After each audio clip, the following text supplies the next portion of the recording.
Je veux avancer dans ma vie. Et c'est ce que je fais avec mon défi de devenir une femme badass en 1 an. Mais il y a un problème. Le temps passe et j'ai l'impression d'être coincée au même endroit. Je fais des efforts, je réfléchis, j'essaye, je change des choses, mais il n'y a rien qui bouge.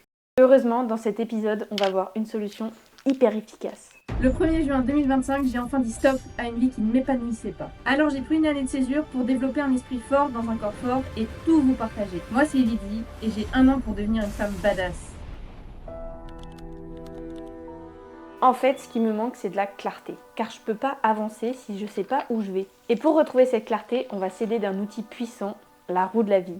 Cet outil permet de faire un point dans ta vie, d'identifier où sont tes forces et tes faiblesses et de comprendre ce qui te bloque. Comme ça, tu sais sur quoi travailler. Donc j'ai fait la mienne avec des questions à remplir pour m'aider à jauger. Et si elle vous intéresse, il y a un lien dans la bio, c'est totalement gratuit, c'est moi qui l'ai faite, je vous l'offre. Dans la mienne, j'ai mis 10 catégories, vous pouvez en mettre plus ou moins, ça dépend les critères que vous voulez évaluer. Bon, situation financière, je suis étudiante en année de césure, donc autant vous dire que c'était rapide. Sens et épanouissement, je sais que j'aime faire des vidéos, mais je suis pas encore épanouie à fond dans ma vie.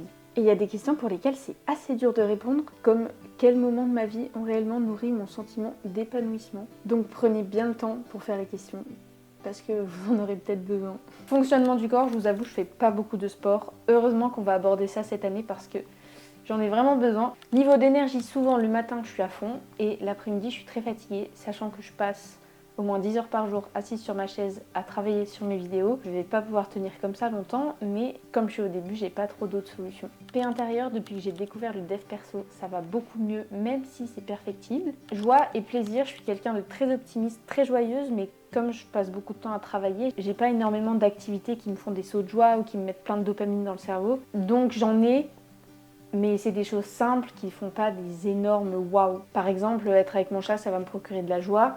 Mais c'est pas comme si j'étais dans un parc d'attractions. Environnement et amitié, depuis la fac, j'en ai pas beaucoup. Ça s'est un peu développé cette année, mais mes amis, la plupart sont à l'international. Donc on se parle pas beaucoup. Et ça, c'est vraiment quelque chose que je veux développer cette année. Parce que ça me fait un peu de la peine de voir que j'ai que 3 barres.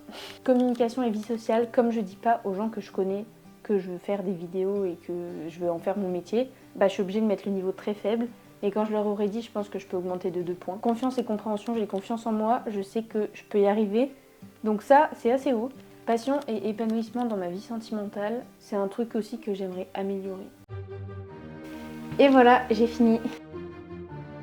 Et là, je dois vous dire que quand je regarde ma roue de la vie, je pensais pas que j'étais comme ça. Donc c'est bien, ça fait prendre conscience. Je pensais pas que j'avais autant de faiblesses aussi basses. Donc je suis un peu choquée. Après, c'est normal, ça veut dire que j'ai de la marge de progression. Mais je trouve que c'est super faible. Et du coup, ça me permet de comprendre un peu pourquoi je suis pas satisfaite de ma vie. Et je me prends un peu une claque là. Et c'est super parce que c'est le but de cet exercice, de prendre conscience en fait de ce qui va et de ce qui va pas. Donc maintenant, tout est là et je sais exactement sur quoi travailler. Le but, c'est d'atteindre 10 sur 10 dans toutes ces catégories. Peut-être pas en 1 an, mais avant la fin de ma vie, ça c'est sûr. Mais pour ça, il me manque encore une chose essentielle, apprendre à me connaître. Parce que savoir qui je suis, ce que j'aime, ce qui me motive et ce que je veux faire de ma vie, même si j'ai déjà un peu une petite idée, c'est ce qui va m'aider à me lever le matin. Mais ça, on le verra dans l'épisode suivant, alors pensez à vous abonner. Likez si ça vous a plu, n'oubliez pas que vous pouvez télécharger la template et faites cet exercice, ça peut changer votre vie. Moi je vous dis à la semaine prochaine, bisous badass.